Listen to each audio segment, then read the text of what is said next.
Umar radhiyallahu anhu berkata, kalau takdir Allah sedang terjadi, cobaan maksudnya, maka manusia dua golongan. Yang pertama bahagia, yang kedua celaka. Yang berbahagia adalah yang menerima takdir Allah itu. Maka dia akan mendapatkan pahala, ya, mudah melaluinya dan mendapatkan solusinya. Assalamualaikum warahmatullahi wabarakatuh. Alhamdulillah. Wassalatu wassalamu ala rasulillah. Segala puji dan puja kehadirat Allah subhanahu wa ta'ala, juga salawat dan taslim kepada Nabi besar Muhammad sallallahu alaihi wasallam. Pada kesempatan siang ini semoga Allah berkahi, yaitu orang-orang yang sabar. Sebelumnya sudah kita jelaskan, mungkin ada 2 atau 3 kali pertemuan tentang orang-orang yang mengikuti syariat Allah subhanahu wa ta'ala dan bagaimana mereka menerapkan dalam kehidupan mereka. Mereka juga memperjuangkan dan mempertahankannya. Sabar teman-teman sekalian, seperti statement yang menarik disampaikan oleh Umar radhiyallahu anhu, sabar itu ibarat kepala dari badan. Bagaimana bisa badan berjalan tanpa kepala? Dalam arti kata, memang senjata seorang muslim selain melawan kebatilan, selain berargumentasi yang kuat, selain juga segala macam termasuk harta yang halal yang dikorbankan untuk mempertahankan kebenaran, juga senjatanya adalah sabar. Dan sabar ini hanya bisa dimiliki oleh orang yang berilmu. Karena kalau dia sudah punya ilmunya baru dia bisa bersabar. Kalau tidak tentu tidak akan pernah bersabar. Karena orang-orang yang berilmu pasti tahu. Dan itu sebabnya juga kenapa kita pelajari pada kesempatan ini insyaAllah. Semoga kita termasuk orang-orang yang sudah punya ilmu, terutama dalam masalah bab sabar ini. Bagaimana dia adalah bagian daripada karakter dan perangai. Dan harus dijadikan sebagai karakter dan perangai oleh setiap muslim. Allah subhanahu wa ta'ala menyebutkan dalam banyak dalil berhubungan dengan masalah agar menjadikan sabar sebagai senjata. Dan definisi sabar kata ulama adalah menerima takdir Allah dan ikhtiar mencari jalan keluar. Itu adalah sabar. Apapun sifatnya, baik masalah itu kecil ataupun besar, ya, semuanya diikuti dengan sabar. Yaitu menerima dulu itu sebagai keputusan dari Allah. Baik itu adalah sebuah nikmat ataupun sebuah cobaan yang kita anggap sesuatu yang kita tidak senangi. Karena enggak mungkin terjadi kecuali dengan takdir Allah subhanahu wa ta'ala. Dan kata Hudzaifah radhiyallahu anhu, Allah tidak pernah menetapkan sebuah hukum kecuali Allah ingin hukum itu diterima. Walaupun kita tidak suka.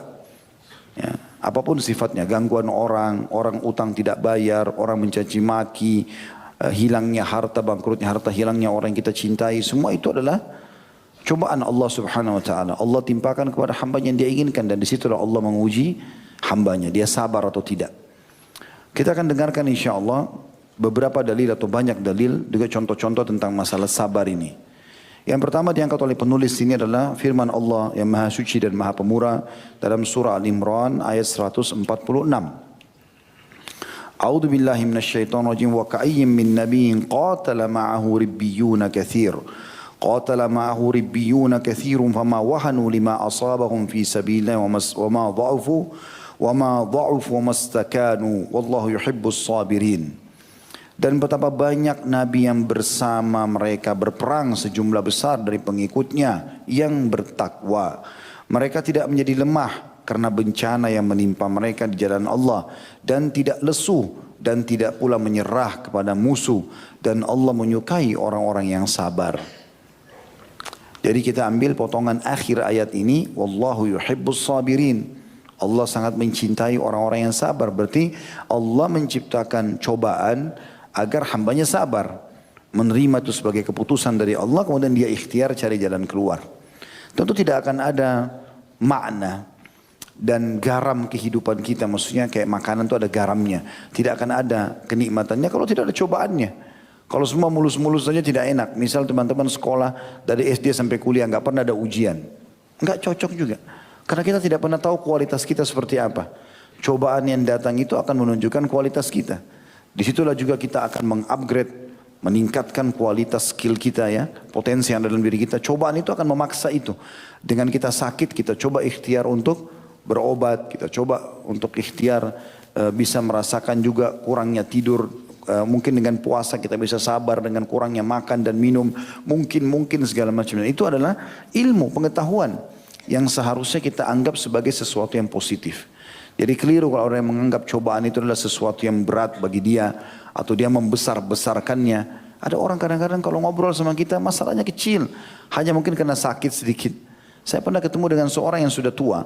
Kemudian dia datang mengeluh sama saya, Ustaz saya datang ke Jakarta karena saya mau berobat, saya ada diabetes begini begitu, masalahnya ini seperti sesuatu yang sudah sangat besar. Padahal saya lihat orang ini datang dari Jawa ke Jakarta, duduk makan, hadir di pengajian, jalan enak, bisa bernafas. Salah satu cobaannya hanya karena ada diabetesnya. Dan itu bisa setiap saat Allah sembuhkan, kemudian dokter mengatakan Anda sudah sembuh, selesai. Dan dalam prosesnya pun ada dokter dia bisa konsultasi, ada obat bisa meredam diabetesnya dan segala macam hal. Lalu kenapa harus dengan keluh kesah ini?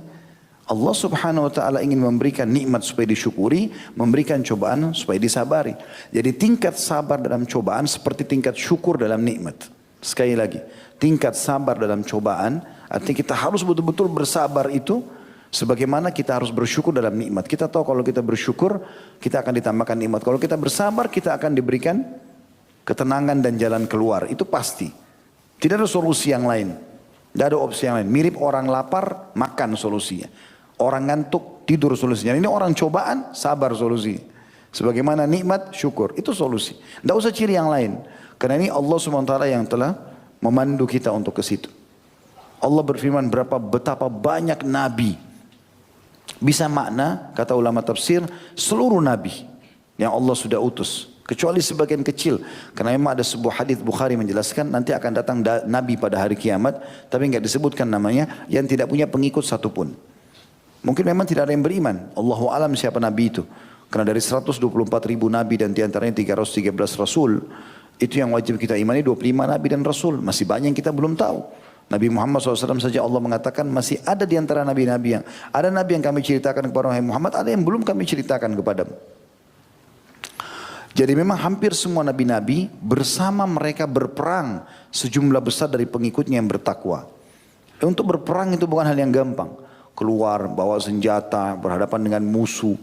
Kalau kita tidak pernah memulai pengorbanan kecil, kemudian mau diminta pengorbanan besar, mustahil terjadi. Antum nggak pernah berinfak 1.000 rupiah atau 2.000 rupiah lalu kemudian mau berinfak 100.000 itu nggak bakal mungkin terjadi. Tapi mulai dari kecil, kemudian bertahap nah jadi 5.000, 10.000, jadi 50.000, jadi 100.000. Tidak akan pernah jadi 1 juta kecuali 100.000 dulu dimulai dan seterusnya sampai pindah kepada hal yang lebih besar. Kita berkorban dulu haus, lapar dengan puasa. Kita berkorban dulu dengan mendahulukan orang lain. Baru nanti tahapan-tahapan yang terbesarnya berkorban darah gitu kan. Itu yang sering kadang-kadang saya godain beberapa jemaah, bapak yang umroh dengan atau haji dengan saya. Kalau yang tidak mau gundul, saya kadang-kadang bercanda. Pak, baru rambut Allah minta, belum darah. Gitu. Sudah berat seperti kalau cukur rambut itu sudah luar biasa menjadi manusia paling jelek di dunia. Kenapa? Apa masalahnya gitu? Rambut digugurkan, apalagi dalam sebuah hadis yang dihasankan oleh para ulama, setiap helai rambut yang gugur 1 pahala. Itu luar biasa gitu. Tapi masih berat. Hanya karena malu di depan istrinya, hanya karena malu tempat kerjanya. Sampai kadang-kadang sambil mereka tertawa saya mengatakan, kalau antum gundul karena kriminal, malu. Pulang haji umrah gundul malu, aneh ini. Kan gitu.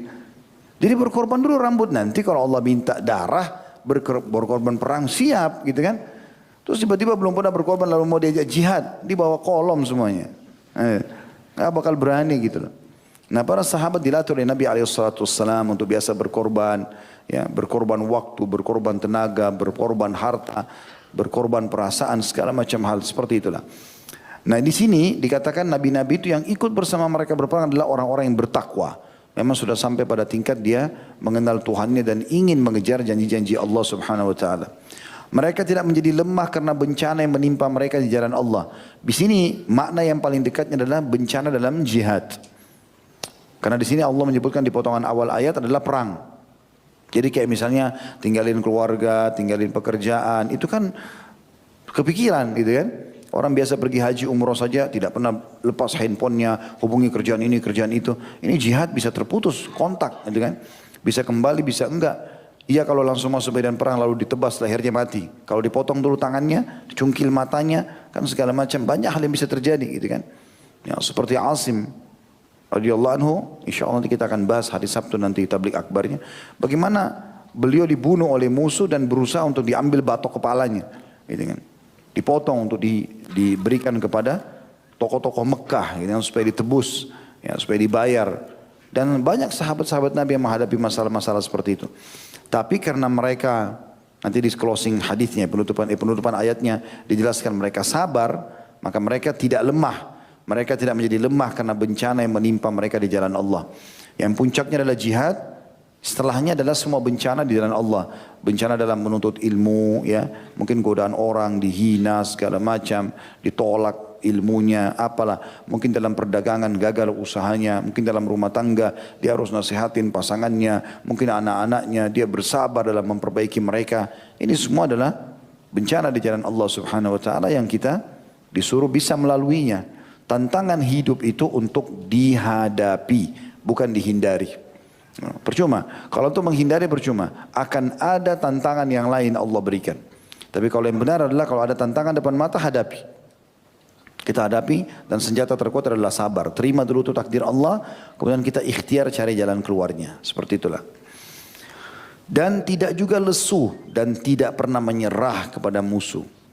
Tidak pernah menyerah kepada syaitan, manusia dan jin yang berusaha melemahkan iman, menggoyahkan, ya.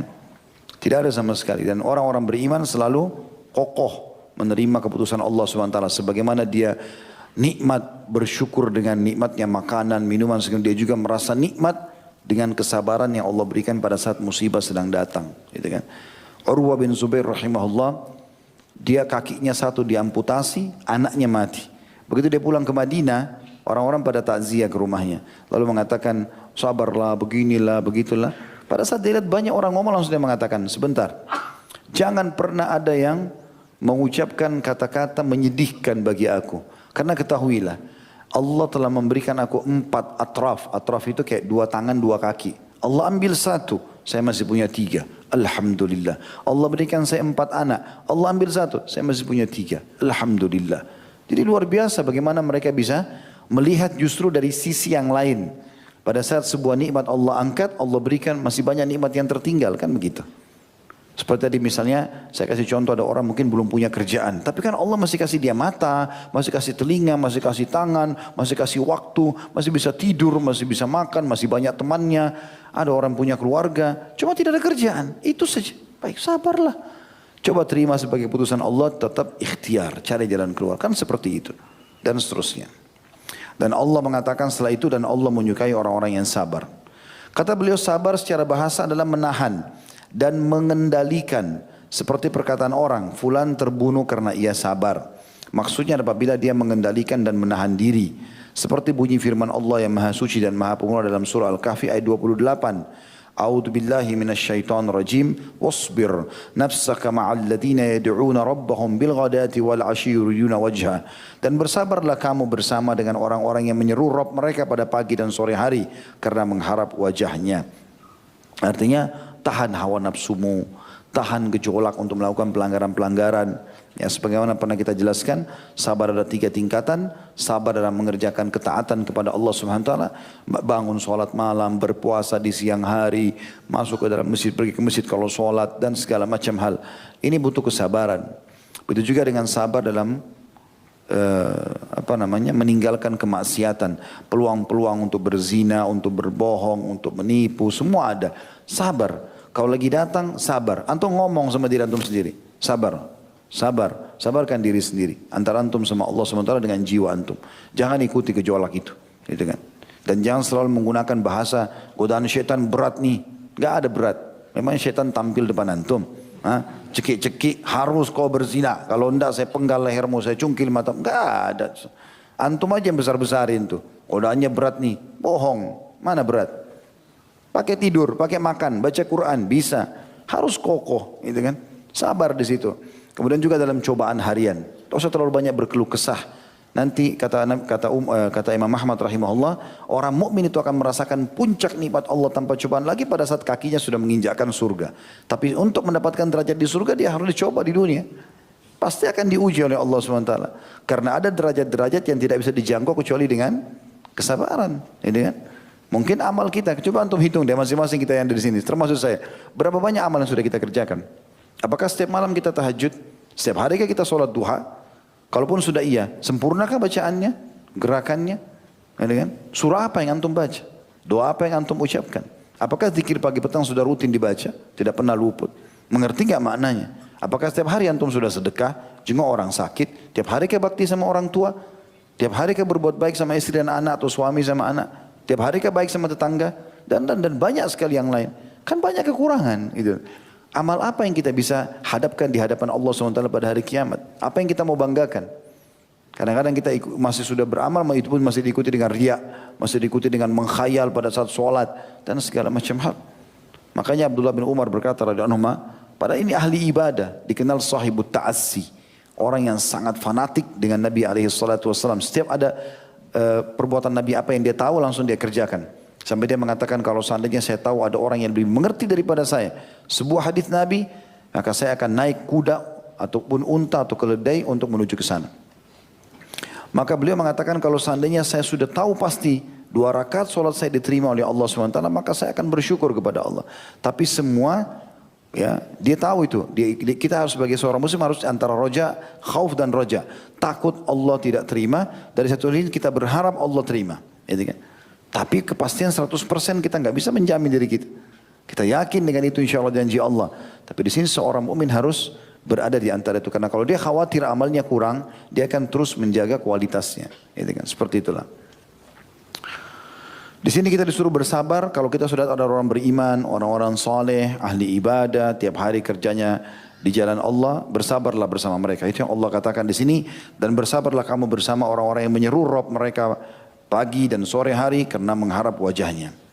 Firman Allah tersebut maksudnya sabarkanlah dirimu bersama mereka.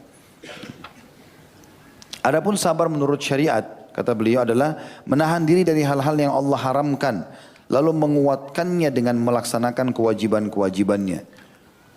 Jadi ini definisi yang ditulis oleh beliau, diambil dari buku Mawarid Az-Zam'an, ya. Lidrusus Zaman, di jilid 2 halaman 40. Di sini maksudnya adalah definisinya. Kalau beliau lebih terfokus, sabar adalah menahan diri dari hal-hal yang Allah haramkan, lalu menguatkannya dengan melaksanakan kewajiban-kewajiban. Jadi misalnya orang lagi sakit, jadi bukan cuma sabar itu berarti menahan sakitnya. Memang betul-betul di sini adalah meninggalkan hal-hal yang haram dalam berobat misalnya, atau dalam bertutur kata, berkeluh kesah, gitu kan? Jadi tidak boleh dia ucapkan itu. Dia bersabar. Ya, dalam arti kata bukan cuma sekedar menahan sakit sekali lagi, tapi dia tahan tutur katanya, tidak mengucapkan kalimat keluh kesah, kecuali memang dia sampaikan pada dokter masalah sakitnya saja, gitu kan. Lalu dia nikmati. Coba teman-teman kalau ada cobaan apa-apa, coba nikmati di prosesnya. Enak saja kita laluin tuh. Makanya pernah saya sampaikan, Umar radhiyallahu anhu berkata, kalau takdir Allah sedang terjadi, cobaan maksudnya, maka manusia 2 golongan. Yang pertama berbahagia, yang kedua celaka. Yang berbahagia adalah yang menerima takdir Allah itu. Maka dia akan mendapatkan pahala, ya, mudah melaluinya dan mendapatkan solusinya. Pasti terjadi 3 hal itu. Cobaan apapun datang, kalau kita terima, maka kita akan dapat pahala, karena itu cobaan dari Sang Pencipta Allah. Seperti peraturan perusahaan diterapkan.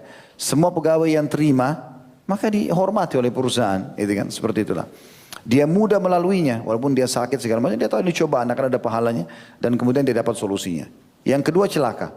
Datang cobaan, berkeluh kesah, maka dia dapat dosa, dia sulit melaluinya, dan juga tidak dapatkan jalan keluarnya. Jadi misalnya ada 2 orang, A sama B. Dia golongan pertama si A, dia terima takdir Allah karena sakitnya, penyakit yang sama misalnya. Si B enggak terima, toh sama-sama akan melaluinya. Ya, itu. Beratnya sama, waktunya sama misalnya, maka sama saja. Maka yang pertama dapat pahala, yang kedua tidak dapat pahala. Bahkan yang pertama akan mendapatkan kesembuhan dari Allah SWT, sementara yang kedua tidak. Bisa makin berat cobaannya.